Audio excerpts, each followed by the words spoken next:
a secret second wife, a dramatic arrest, nearly $1 million stolen, and a beloved reality TV star completely destroyed by her new husband. It sounds like the plot of a blockbuster thriller. For the last few years, headlines just like this one have been inescapable if you follow the Roloff family from TLC's Little People, Big World. These stories paint a picture of Chris Marek, Amy Roloff's husband, as a master manipulator, a con artist, and a bigamist. They claim he's torn the family apart from the inside, leaving Amy heartbroken and financially ruined. It's a shocking, compelling, and dramatic narrative. And today we're going to prove to you that it is almost entirely, verifiably, and intentionally false. Welcome! In this video, we're not just going to tell you these rumors are fake. We're going to take you on a deep dive to show you how we know they're fake. We'll dissect the anatomy of this misinformation campaign, explore the fragments of reality they twist, and uncover the real motive behind these attacks. A motive that has nothing to do with the Roloffs and everything to do with your click. This is an investigation into the clickbait conspiracy against Chris Marek and Amy Roloff. The screen behind the host shows a flowchart animation.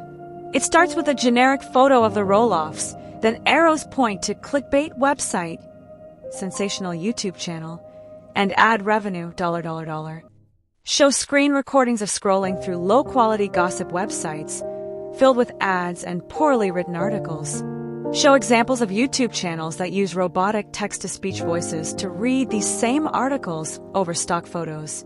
So where does this all come from? If you've seen these claims, they likely weren't on CNN, the New York Times, or even People magazine. Instead, they originate from a shadowy ecosystem of online content farms. These are websites and YouTube channels, often based overseas, that churn out dozens of articles a day. Their goal isn't journalism, it's arbitrage. They grab a trending topic, like the Roloff family, and attach the most shocking headline they can imagine to it. The story itself is often a jumble of incoherent sentences generated by AI or written by non-native English speakers, simply designed to keep you on the page long enough for the ad revenue to kick in. Zoom in on a sample article, highlight awkward phrasing and grammatical errors. An animation shows a click on a sensational headline, leading to a website that is 70% advertisements and 30% text. The business model is simple. Outrage equals clicks. Clicks equal ad impressions. Ad impressions equal money. The truth is completely irrelevant to the equation. And reality TV stars are the perfect targets. They have a dedicated fan base, their lives are already semi-public, and there's a constant hunger for new drama. These channels and sites work in tandem. One site will publish a fabricated article. Then, a dozen YouTube channels with robotic voices will read that article verbatim, creating a video source. Suddenly, a lie told once looks like a story being reported by multiple outlets. This creates an echo chamber where the fiction starts to feel like fact. But when you trace it all back, the source is nothing. A blank page. So, with that understanding, let's pull apart these claims one by one, using facts, public records, and common sense. The screen behind the host displays the headline, Chris Marek's second wife arrested. A giant red fake stamp appears over it with a satisfying thud sound effect. Let's start with the most explosive claim, that Chris Marek has a secret second wife who was arrested. This rumor is designed for maximum shock value, combining infidelity, criminality, and secrecy. To debunk this, we need to ask a simple question. What would the evidence for this look like if it were true? A graphic checklist appears on screen. Arrest records, publicly searchable. Court filings, public record. Reputable news reports, AP, Reuters, local news. Mugshot, official statements. First, an arrest. In the United States, arrest records are, with very few exceptions, public information.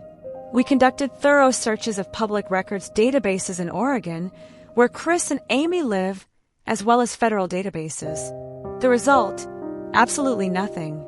There is no public record of a second wife of Chris Marek being arrested. Second, the second wife part. This implies bigamy, which is a felony in most states, including Oregon. If a public figure like Chris Marek were involved in a bigamy case, it wouldn't be a secret whispered about on shady YouTube channels. It would be a major news story covered by every entertainment outlet from TMZ to Entertainment Tonight. Again, the silence from reputable media is deafening. Finally, who I asked the supposed second wife. The clickbait articles never name her. They never show a picture of her. They never provide a single verifiable detail. It's because she doesn't exist. She is a narrative ghost, invented for a headline. Recent, happy photos of them together from Amy's Instagram feed. The reality is that Chris Marek has been in a public, televised relationship with Amy Roloff for years. They dated, got engaged, and got married in August of 2021, an event that was televised. The idea that he was simultaneously hiding another wife is not just improbable, it's logistically absurd and completely unsubstantiated by any shred of evidence. The screen behind the host displays the phrase, "Chris destroyed Amy Roloff." A large, yellow misleading stamp appears over it. Okay, this next claim is trickier, because unlike the secret wife story, it's rooted in a tiny kernel of televised reality. The claim that Chris destroyed Amy is an emotional one, not a factual one, which makes it easy to twist. The evidence these clickbait channels use is almost always repurposed footage from Little People, Big World. They'll take a scene where Chris and Amy have a minor disagreement, or where Chris has a conversation with Amy's ex-husband, Matt Roloff, and frame it as an act of ultimate betrayal. Show another clip from the show, this time of Chris and Amy having a disagreement about moving or finances. Play the clip with the original audio. Then, replay a short snippet of it with a dramatic, sinister soundtrack and a fake text-to-speech voiceover saying something like, Chris reveals his true colors, manipulating Amy's emotions for his own gain. See how that works?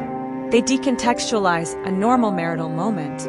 Every couple has disagreements about money, family, and the future. But on a reality show, these moments are edited for maximum drama. Producers know that conflict is what keeps viewers engaged. A scene showing Chris and Matt getting along might be presented as Chris siding with the enemy against Amy. Let's look at the specific incident that is most often cited: Chris's friendship with Matt and his involvement in conversations about Roloff farms. Show clips related to the farm sale storyline. Chris talking to Matt, Amy expressing frustration. Juxtapose this with clips of Amy and Chris on vacation, laughing, or presenting a united front in a confessional interview. Show screenshots of Amy's social media posts where she speaks positively about Chris, that on the show, Amy expressed feeling caught in the middle and uncomfortable at times. This is a real, valid human emotion. But does it equate to being destroyed? The clickbait narrative ignores all context. It ignores the fact that Chris and Amy worked through these issues as couples do. It ignores the countless hours of footage showing them as a supportive, loving partnership. It ignores that Amy Roloff is a strong, independent woman who has navigated complex family dynamics for over a decade in the public eye. The idea that she is a passive victim who was destroyed is not only false, it's insulting. What these channels call destruction, most people would call a relationship. It involves compromise, difficult conversations, and navigating relationships with ex-spouses. The narrative is a gross exaggeration of reality TV drama, weaponized for clicks. This brings us to the most serious and defamatory allegation, theft. The articles often use a very specific number, like $950,000, to make the claims sound more credible and researched. But just like with the arrest, this is a criminal allegation with zero criminal evidence. If your spouse stole nearly $1 million from you, what would you do? You would go to the police. You would file a lawsuit. There would be a massive public legal battle. We searched for any civil or criminal filings by Amy Roloff against Chris Marek in the state of Oregon. The result, nothing. Not a single document.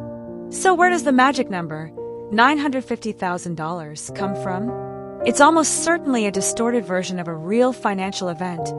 Amy selling her stake in Roloff Farms to Matt. Public reports and scenes from the show confirm that Amy's buyout was a significant sum, in the high six figures, close to that $1 million mark. This is a classic misinformation tactic. You take a real, public event, the farm buyout, and you twist the narrative. Amy received nearly $1 million for her share of the property. The clickbait narrative flips this entirely, claiming Chris stole that amount from her. They take her financial gain and recast it as a devastating loss, with Chris as the villain. It's a deliberate and malicious lie, constructed by twisting a publicly known fact. Amy Roloff continues to run her successful businesses, like Amy Roloff's Little Kitchen. She posts about her life, her travels, and her family. There is absolutely no indication from her family, or any credible source that she is in financial ruin or that her husband has stolen from her. We've established that these stories are fabrications. But the bigger question is, why do we fall for them? And what can we do about it? The answer lies in psychology and algorithms. These headlines are engineered to trigger a strong emotional response: anger, shock, curiosity. When our emotions are high, our critical thinking is low. We click. The algorithm, whether on YouTube or Facebook, sees our click. It says, "Oh, this person is interested in shocking stories about the Roloffs." And it serves you more of the same, digging you deeper into a rabbit hole of misinformation. The harm here is real. For Chris and Amy, they have to endure seeing defamatory lies written about their marriage. It creates stress and forces them to publicly or privately deal with falsehoods. For us, the audience, it erodes our ability to tell fact from fiction. It pollutes our information landscape. But you can fight back. The next time you see a headline that makes your jaw drop, I want you to use a simple technique called SIFT. The story of Chris Marek is not one of a con artist or a criminal. The evidence points to him being a man who fell in love with a woman living an extraordinary public life. Their relationship has challenges, like any other, but these have been magnified and twisted into a monstrous caricature by an online industry that profits from lies. There is no second wife. There was no arrest. There was no theft. There is only a couple trying to build a life together under a microscope, while faceless content farms try to burn them for ad revenue. The real story here isn't about the Roloffs. It's about our own responsibility as consumers of information. We have the power to stop the spread of these lies. We just have to choose to use it. In our last investigation, we pulled back the curtain on a malicious online smear campaign. We proved, with verifiable facts and a lack of evidence, that the wild rumors about Amy Roloff's husband, Chris Marek, the stories of a secret wife, a dramatic arrest, and stealing nearly $1 million were completely false. They were lies manufactured by an online clickbait industry for profit. Why Chris Marek? Why these specific, outlandish stories? Out of all the figures in the Little People, Big World universe, what made him the perfect target? The perfect villain for a fabricated narrative? The answer isn't simple. It's not just about clicks. It's a perfect storm of reality TV tropes, decades of audience investment, deep-seated fan loyalties, and the arrival of an outsider into one of the most complicated family dynamics on television. Today, we're going beyond the headlines.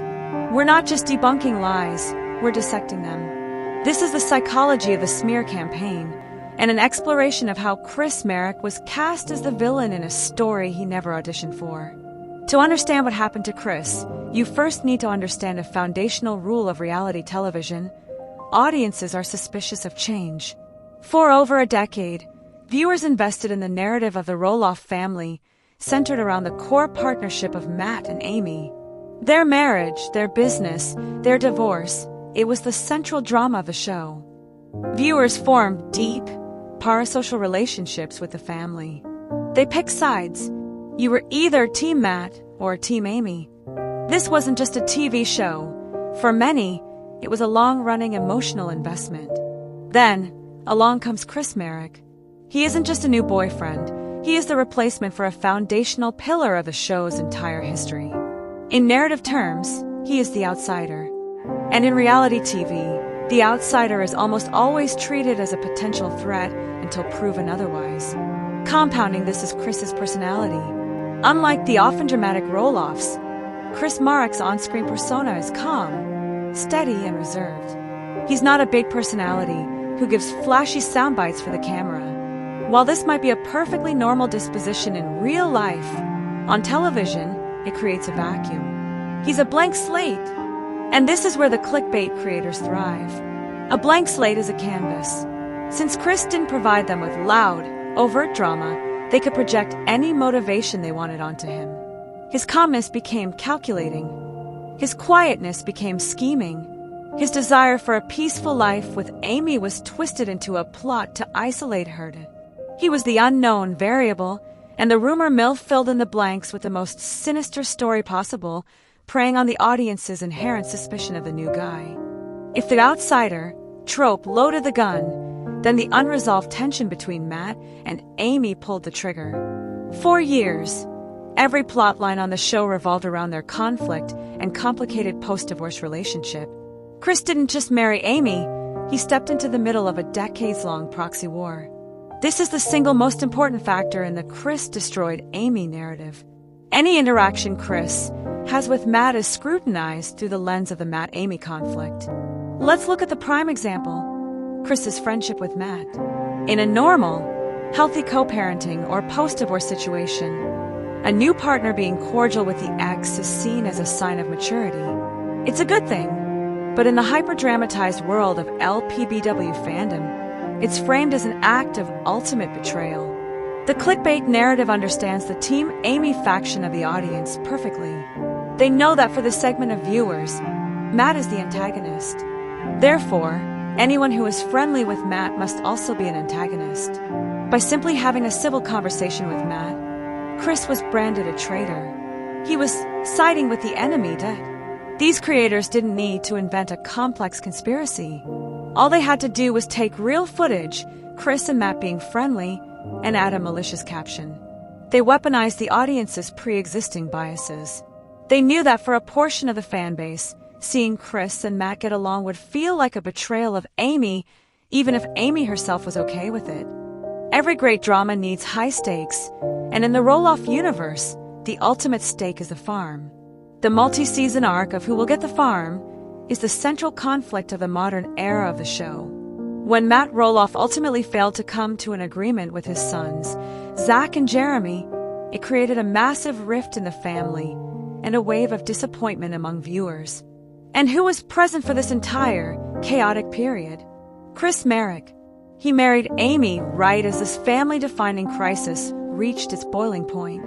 This is where the $950,000 stolen lie gets its emotional power. The farm represents legacy, family, and the children's inheritance. When the dream of the kids taking over died, the audience needed someone to blame. Matt was the obvious target, but Chris became the perfect secondary villain. The narrative became, this outsider, Chris, swooped in, married Amy for her buyout money, and supported the dismantling of the family legacy. It's a compelling story, and again, it requires twisting reality. Amy made her own decision to sell her portion to Matt long before the final negotiations with the kids fell apart. But Chris's presence allows the rumor mill to conflate all of these events.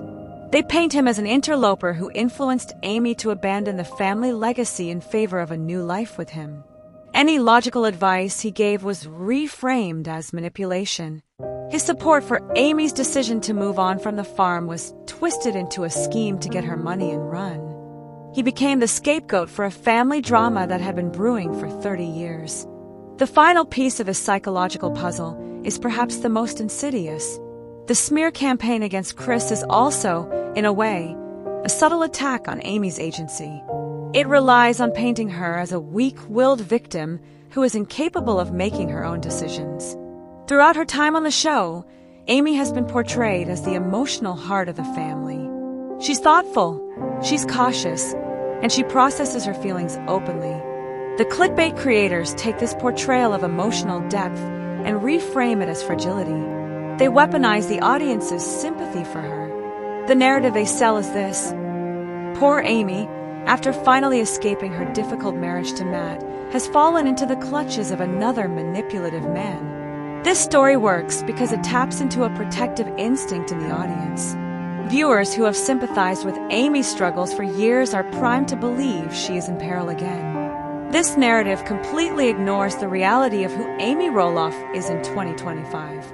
She is a successful entrepreneur, a grandmother, a television producer, and a woman who has navigated immense public scrutiny for nearly 2 decades. She is anything but a helpless victim, but the damsel in distress narrative is more profitable. It creates a villain to rage against, Chris, and a victim to save, Amy, which generates endless emotional engagement and therefore endless clicks. They aren't just lying about Chris, they are infantilizing Amy to make their story work. So why Chris Marek? Because he was the perfect narrative clay. An outsider, a blank slate, who entered the story at a moment of peak conflict. He became a proxy in the war between Team Matt and Team Amy. He was a convenient scapegoat for the audience's disappointment over the family farm. And his relationship with a strong woman was twisted into a damsel in distress story for profit. This is the anatomy of a modern-day digital witch hunt. It's not driven by evidence, but by emotion. It's not built on facts, but on twisting pre-existing biases and narrative tropes that we, as consumers of stories, are all susceptible to. The story of the online hate for Chris Marek isn't really about him. It's a case study in how easily our investment in on-screen characters can be manipulated. It's a reminder to always question the narrative, especially when it's the one we most want to believe. The next time you see a story about a reality TV star, don't just ask if it's true. Ask why the story is being told in that particular way. Who profits from you believing it? The answer will often tell you everything you need to know. We've been on a journey together. First, we dismantled the outrageous lies about Chris Marek, the fake arrest, the stolen money, the destroyed wife. We proved they were baseless. Then, we went deeper, exploring the psychology of why he became the perfect target for these attacks. But the clickbait machine doesn't have an off switch. It's a content monster that constantly needs to be fed. Just because we've debunked the old lies doesn't mean new ones aren't being manufactured right now. These creators operate from a predictable playbook, using the same formulas over and over again. So what if we could get ahead of them? What if we could use our understanding of their tactics to predict their next moves? That's exactly what we're going to do today. This isn't about a crystal ball or psychic powers. This is about pattern recognition. We're going to expose the clickbait playbook, show you the future narratives they are almost certain to create, and arm you with the truth in advance. Welcome to the final chapter in our investigation, predicting the next wave of Roloff family lies. Speaking energetically to the camera, we've been on a journey together. First, we dismantled the outrageous lies about Chris Marek, the fake arrest, the stolen money, the destroyed wife. We proved they were baseless. Then, we went deeper, exploring the psychology of why he became the perfect target for these attacks. Host gestures to the screen behind them. But the clickbait machine doesn't have an off switch. It's a content monster that constantly needs to be fed. Just because we've debunked the old lies doesn't mean new ones aren't being manufactured right now. These creators operate from a predictable playbook, using the same formulas over and over again. So what if we could get ahead of them? What if we could use our understanding of their tactics to predict their next moves? That's exactly what we're going to do today. This isn't about a crystal ball or psychic powers. This is about pattern recognition. We're going to expose the clickbait playbook, show you the future narratives they are almost certain to create, and arm you with the truth in advance. Welcome to the final chapter in our investigation, predicting the next wave of Roloff family lies. Get ready to see this everywhere. Prediction number 1, the exile in Arizona narrative. The story will be that this move wasn't Amy's choice. They'll claim Chris, the manipulative outsider, has finally succeeded in his master plan to isolate Amy from her children and grandchildren, cutting her off from her support system in Oregon. How will they sell this lie? They'll use specific techniques. They will ignore every piece of evidence that contradicts their narrative. They won't show you the Instagram posts of Zach, Tori, and the grandkids visiting them in Arizona. They won't mention that Amy and Chris are constantly flying back for pumpkin season, holidays, and birthdays. They will create a fiction of a lonely, isolated woman because couple enjoys retirement doesn't get clicks. Hostage in the desert does. So when you see the story start to bubble up, remember this. It's not about geography. It's about manufacturing a sense of isolation to fit the pre-existing Chris the Controller villain arc. If Arizona is the new battleground, the grandchildren are the new emotional weapon. The Roloff grandkids are beloved by the show's audience.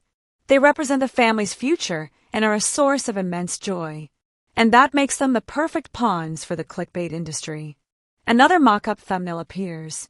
It shows a tight zoom on Chris Marek's face with a stern expression next to a photo of one of the grandchildren crying. Text: HERTBREAK. Chris's cruelty towards grandkids exposed. Prediction number 2. Chris will be painted as the cruel step-grandfather. This is the most dangerous and disgusting tactic in their playbook because it involves children. The narrative will claim that Chris is jealous of the grandkids' bond with Amy, that he's cold or dismissive towards them, or even that he's trying to prevent Amy from seeing them. Their evidence will be laughably thin, but emotionally potent. They will take any normal, fleeting moment, a toddler crying, Chris looking tired, a moment of discipline, and frame it as abuse or neglect. They will interpret his quiet nature not as calm, but as disinterest. They'll suggest he sees the children as a burden or a rival for Amy's attention. The truth, which you can easily find on Amy's own social media, is the exact opposite. She frequently posts photos and videos of Papa Chris happily playing with, reading to, and holding the grandkids. But again, supportive step-grandfather isn't a story. They need a villain, and they are willing to exploit the image of children to create one. This next prediction is ghoulish, but it's a guaranteed play from the clickbait handbook. As public figures age, their health becomes a topic of speculation. For the Roloffs, this is compounded by the specific health challenges associated with dwarfism. The clickbait machine knows that viewers are deeply concerned about the family's well-being, and they will prey on that concern. A particularly vile mock-up thumbnail appears. It shows a picture of Amy looking tired, photoshopped into a hospital bed. Chris is in the background, looking at his phone. Text: Prediction number 3, the manufactured health scare. The story will be that Amy is suffering from a secret, serious illness, and Chris is being neglectful or heartless in her time of need. They will take any mention of her feeling tired or under the weather and inflate it into a life-threatening condition. His calm personality, once again, will be used against him. If he appears composed in public, they'll say he's unconcerned. If he tries to protect their privacy by not commenting, they'll say he's hiding something. He will be put in a no-win situation, all built on a foundation of lies about Amy's health. This tactic is purely about fear-mongering. Remember, a real, serious health issue would be handled by the family with dignity. It might be mentioned on the show or in a direct statement. It would not be broken by a shady YouTube channel with a robotic voice called Real TV Hot Gossip 7. When you see these headlines, know that they are not journalism. They are an attempt to profit from your fear. Finally, we come to the endgame of the financial narrative. We debunk the lie that Chris stole Amy's farm buyout money. But the clickbait creators won't let a good villain arc go to waste. They will simply move the goalposts from past theft to future theft. The final mock-up thumbnail appears. It's a dark photo of Chris signing a document, with faded-out pictures of Zach, Jeremy, Molly, and Jacob in the background looking sad. Text: Ultimate betrayal. Chris manipulates Will, cheats Roloff kids out of millions. Prediction number 4, the inheritance heist. This narrative is the logical sequel to all the others. It combines every element. Chris the outsider, Chris the manipulator, Chris the financial predator. The story will be that Chris is actively pressuring Amy to rewrite her will, cutting her children out, and ensuring he inherits everything. They will present zero evidence for this because it's a private, legal matter that they have no access to. Instead, they will use pure speculation, framed as fact. These sources and friends are, of course, completely fictional. This narrative insults Amy Roloff's intelligence, ignoring her decades of experience as a business owner and public figure. It dismisses her fierce love for her children.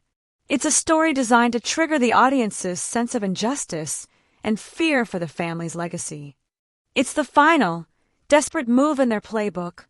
When all else fails, accuse the outsider of trying to steal the children's birthright.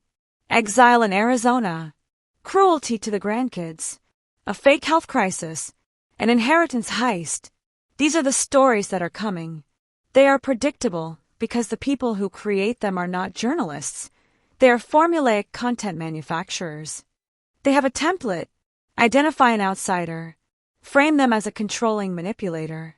Isolate a moment of conflict or change. Twist it into a narrative of abuse, theft, or betrayal. Profit from the outrage. We've spent 3 videos on this journey, and the goal was never just to defend one man. It was to give you a lesson in modern media literacy, to show you the wires behind the puppet show. Now you have the playbook. You can see the formula. So now, when you see these headlines, and you won't feel shock or anger. You'll feel recognition. You'll see the formula at play, and you will be immune to the manipulation. You can choose not to click. You can choose not to share. You can report the video for harassment or misinformation. For 3 videos, we've treated this like an investigation, a puzzle to be solved. We've taken apart the lies. We've analyzed the psychology, and we've even predicted the future. We've focused on the what, the why, and the what's next. But there's one final question that we haven't truly answered. So what? Why does this matter? They're public figures. Isn't this just part of the job? They're wealthy TV stars. Can't they just ignore it? It's easy for us, on the other side of the screen, to see these sensational headlines as a kind of fictional sport. But we forget that on the other end of every click, every comment, every fabricated story, there is a human being. Today, we're stepping out of the analytical and into the personal. We're going to explore the echo of the lie, the real-world wreckage left behind after the clickbait factory has moved on to its next target. Using the attacks on the Roloffs as our case study, this is an exploration of the human cost of a digital smear campaign. The first and most common piece of advice given to anyone in the public eye is develop a thick skin. But what we're talking about here isn't just criticism. It's not someone saying they didn't like an outfit or a plotline on the show. This is a sustained, targeted campaign of defamatory lies. Psychologists compare this experience to a form of death by 1,000 cuts. It's a constant, low-grade mental siege. Imagine, for a moment, waking up every day and knowing that a faceless group of people are online, actively inventing and spreading criminal accusations about you. This creates a series of profound psychological effects. First, there's the paranoia and anxiety. You start to wonder, who believes this? Does the cashier at the grocery store think I stole $950,000? Does my new neighbor think I have a secret wife? The line between your public persona and your private reality begins to blur. Second, there's a form of digital gaslighting. When a lie is repeated thousands of times across hundreds of videos and websites, it creates a distorted echo chamber. The target can begin to question their own perception. It's an exhausting, constant battle to reaffirm your own truth against a tidal wave of fiction. And finally, there's the impact on the family. For Amy Roloff, she's not just dealing with lies about her husband, she's dealing with the concern from friends, family, and even her own children who might see these things online. She's forced to spend her emotional energy reassuring people about a lie she had no part in creating. It strains real-world relationships by forcing them to deal with online fiction. The target of these campaigns is never a single person. The lies are designed to cause the maximum amount of collateral damage, and the most vulnerable targets are family. Think about the Roloff children, Zach, Jeremy, Molly, and Jacob. They've lived their lives in the public eye, but now they have to navigate a world where a man who is part of their mother's life is being publicly and falsely accused of being a criminal. It creates an impossible situation. Do they speak out and give the lie more oxygen? Do they stay silent and have people interpret that as agreement? It forces a wedge into family dynamics.